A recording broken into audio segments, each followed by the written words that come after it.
औज़ु बिल्लाहि मिनश्शैतानिर्रजीम बिस्मिल्लाहिर्रहमानिर्रहीम। आज से हम लोग शुरू कर रहे हैं 9th क्लास की फिजिक्स पर एक सीरीज, और हम इसमें इंशाअल्लाह ताला पूरी किताब के लेक्चर्स रिकॉर्ड करेंगे। जब हम बात करते हैं फिजिक्स की, तो फिजिक्स दरअसल साइंस की एक ब्रांच है, और फिजिक्स दरअसल साइंस की एक ब्रांच है। अगर मुझे साइंस को डिफाइन करना हो कि साइंस क्या है, तो मैं बहुत आसान से अल्फाज में कहूंगा कि the knowledge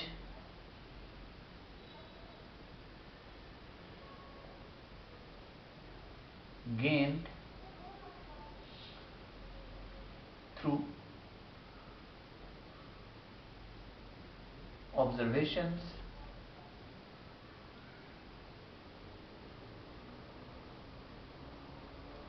and experimentations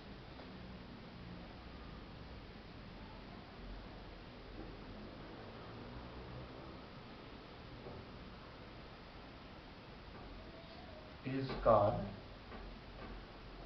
science। यानी जब भी हम किसी चीज के बारे में कुछ ऑब्जर्वेशंस करेंगे, ऑब्जर्वेशंस मतलब हम मुशाहिदा करेंगे, उस चीज को देखेंगे और फिर उस पर हम कोई एक्सपेरिमेंट्स करेंगे, तो इस तरह से जो हमें इल्म हासिल होगा, जो हमें नॉलेज हासिल होगी, उसको हम साइंस कहेंगे। अब हमने जैसा कि शुरू में बात की थी कि साइंस की ब्रांच है फिजिक्स, तो अब हम फिजिक्स की डेफिनेशन लिखने से पहले सबसे पहले तो एक लाइन ऐड करेंगे, it is the branch of science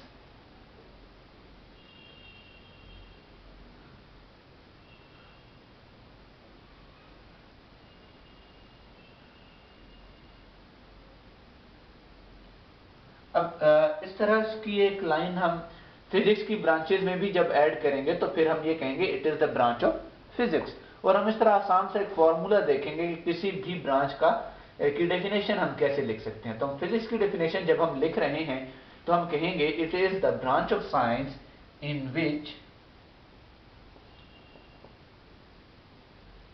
we deal with matter and energy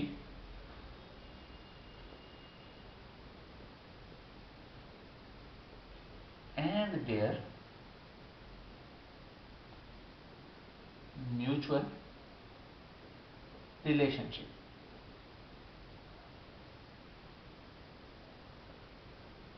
यानी जब हम फिजिक्स की बात करेंगे, तो फिजिक्स में दरअसल हम लोग मैटर और एनर्जी और उन दोनों के दरमियान का रिलेशनशिप स्टडी कर रहे होते हैं कि मैटर और एनर्जी आपस में किस तरह से रिलेटेड है। मैं आपको इसकी बहुत आसान सी डेफिनेशन यूं कहूंगा, या जिस तरह से मैं फिजिक्स को डिफाइन करता हूं, मैं कहता हूं कि फिजिक्स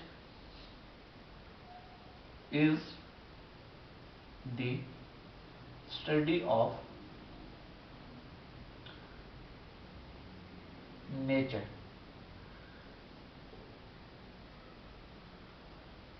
हम इस अपने इर्द गिर्द की दुनिया में जो कुछ भी देख रहे हैं, दरअसल ये सारे का सारा हम लोग फिजिक्स ही में स्टडी करते हैं। यानी हम इस नेचर में अगर देखें, तो हमें कुछ चीजें नजर आएंगी, मैटर नजर आएगा जो कि एटम से मिलकर बना है। और अगर फिर हम इस पूरी दुनिया को देखें, तो ये पूरी दुनिया भी हम फिजिक्स की ये ब्रांच जियोग्राफी में स्टडी करेंगे, या जियोलॉजी में स्टडी करेंगे, जियोलॉजी में स्टडी करेंगे। और फिर अगर हम दीगर स्टार और प्लैनेट्स को स्टडी करना चाह रहे हैं, तो फिर उसको हम कॉस्मोलॉजी में स्टडी करेंगे। अगर हम एक एटम को स्टडी करना चाह रहे हैं, तो फिर हम उसको एटॉमिक फिजिक्स में स्टडी करेंगे। तो इस नेचर में जो कुछ भी हमें नजर आ रहा है, उस सारा का सारा हम लोग फिजिक्स ही में स्टडी करेंगे। अब आप लोग ये कहेंगे कि हम लोग जो बायोलॉजी में लिविंग ऑर्गेनिजम्स के बारे में पढ़ते हैं, या केमिस्ट्री में केमिकल्स के बारे में पढ़ते हैं, तो दरअसल उन चीजों को हम लोग फिजिक्स में भी पढ़ते हैं। हम उनकी बहुत ज्यादा डिटेल बायोलॉजी में पढ़ते हैं, लेकिन उनके बारे में भी हम लोग इंट्रोडक्शन फिजिक्स में पढ़ते हैं। तो अब हम लोग फिजिक्स की ब्रांचेस के बारे में बात करेंगे, यानी हमारा अगला जो टॉपिक है वो है ब्रांचेस ऑफ फिजिक्स।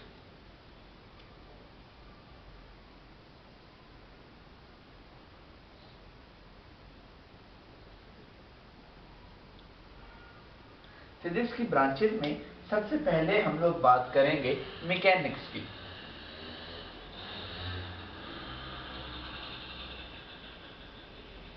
आप लोगों की 9th क्लास की फिजिक्स का most of the portion mechanics ही पर बेस करता है, और मैकेनिक्स को अगर मैं डिफाइन करूं तो मैं कहूंगा it is the branch of physics, अब ये लाइन मैं बार बार नहीं लिखूंगा, it is the branch of physics in विच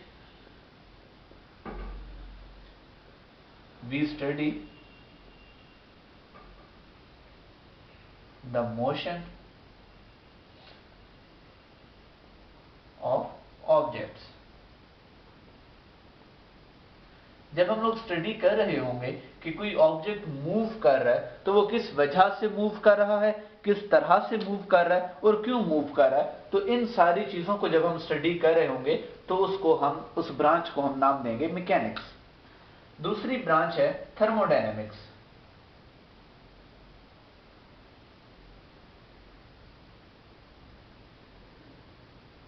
अब थर्मोमीटर का नाम आप लोगों ने सुना होगा। थर्मोमीटर जिससे बुखार चेक करते हैं, या असल में उससे टेम्परेचर चेक किया जाता है। तो थर्मोडायनेमिक्स भी दरअसल हीट से रिलेटेड है, तो हम इसको कहेंगे the branch of physics in which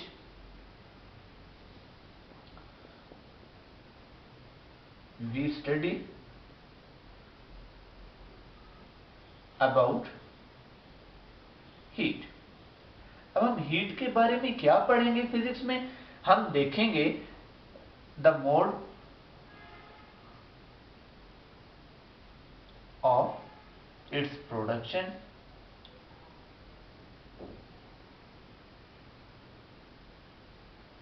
its properties,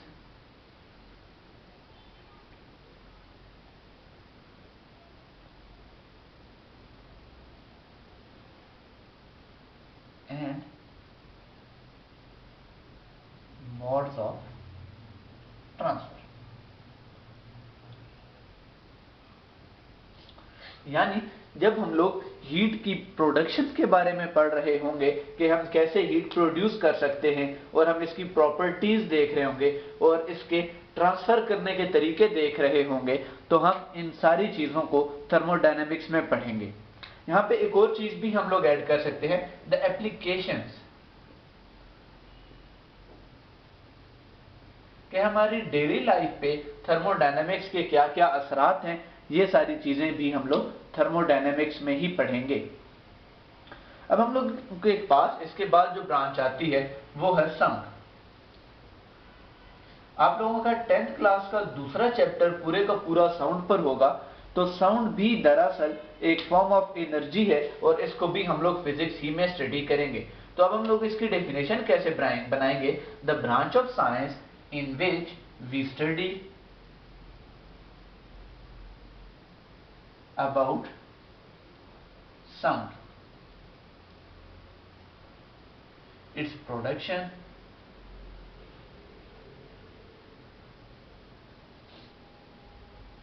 properties, and applications।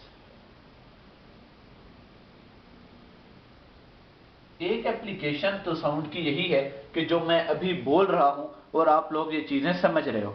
इसके अलावा इसकी दीगर बहुत सारी एप्लीकेशंस हैं जो कि आप लोग 10th क्लास के दूसरे चैप्टर में इंशाल्लाह पढ़ेंगे। हमारे पास अगली ब्रांच ऑफ फिजिक्स है ऑप्टिक्स।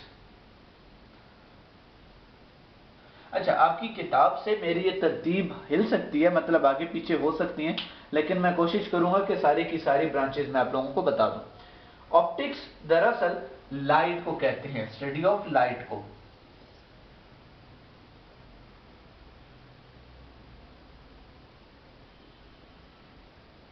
तो जब हम लाइट के बारे में पढ़ रहे हैं तो फिर हम यहां पे भी यही चीज ऐड कर देंगे कि इन ऑप्टिक्स, या optics is the branch of physics in which we study about light, its production, its properties and its applications.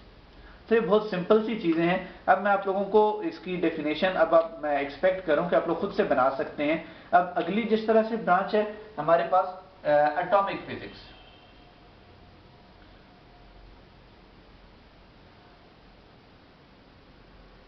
तो तो एटॉमिक फिजिक्स को भी हम इसी तरह से कहेंगे, the branch of physics in which we study about the atoms. तो जिस ब्रांच में हम लोग एटम्स के बारे में पढ़ रहे होंगे उस ब्रांच ऑफ फिजिक्स को हम लोग एटॉमिक फिजिक्स कहेंगे। अब अगर हम लोग एटम्स के बारे में बहुत ज्यादा डिटेल से पढ़ रहे हैं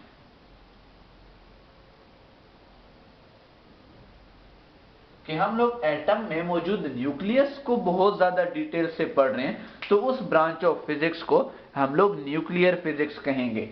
यानी न्यूक्लियर फिजिक्स की फिर कैसी डेफिनेशन होगी, the branch of physics in which we deal about the nucleus of an atom is called nuclear physics. और न्यूक्लियर फिजिक्स को हाई एनर्जी फिजिक्स से भी रिलेट किया जाता है, लेकिन वो बहुत ज्यादा हाई लेवल पर चला जाएगा। अच्छा, इसके बाद हमारे पास ब्रांच ऑफ फिजिक्स जो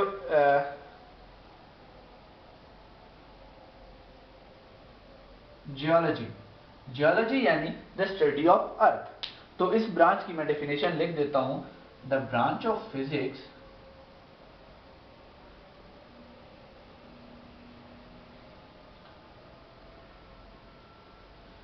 इन विच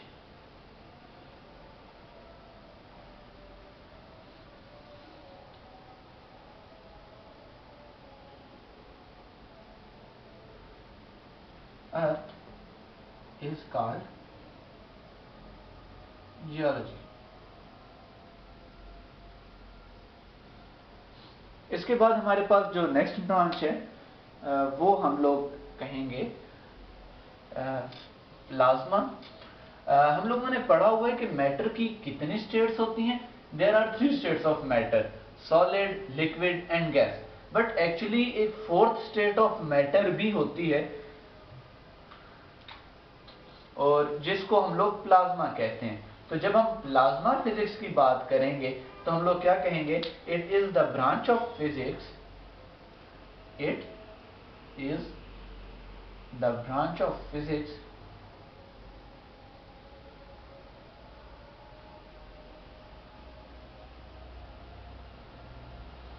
in which we study about 4th state of matter।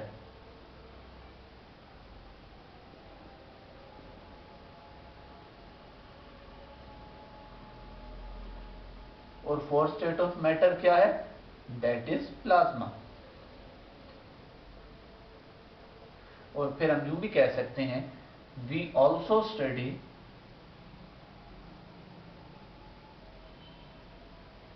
its applications and its properties and applications।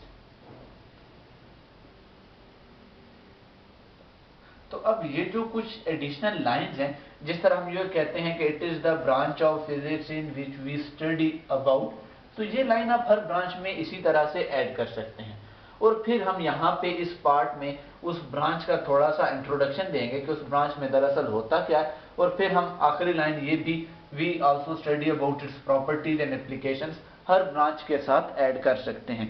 तो इस तरह से हमारे पास फिजिक्स की कोई भी ब्रांच अगर उसको डिफाइन करना आ जाए, तो हम लोगों को अगर उसका कॉन्सेप्ट पता है कि दरअसल इस ब्रांच में हम लोग पढ़ते क्या हैं, तो हम उसको बहुत आसानी के साथ यहाँ पे एक्सप्लेन कर सकते हैं, उसकी डेफिनेशन बता सकते हैं। तो आज का टॉपिक इतना ही था।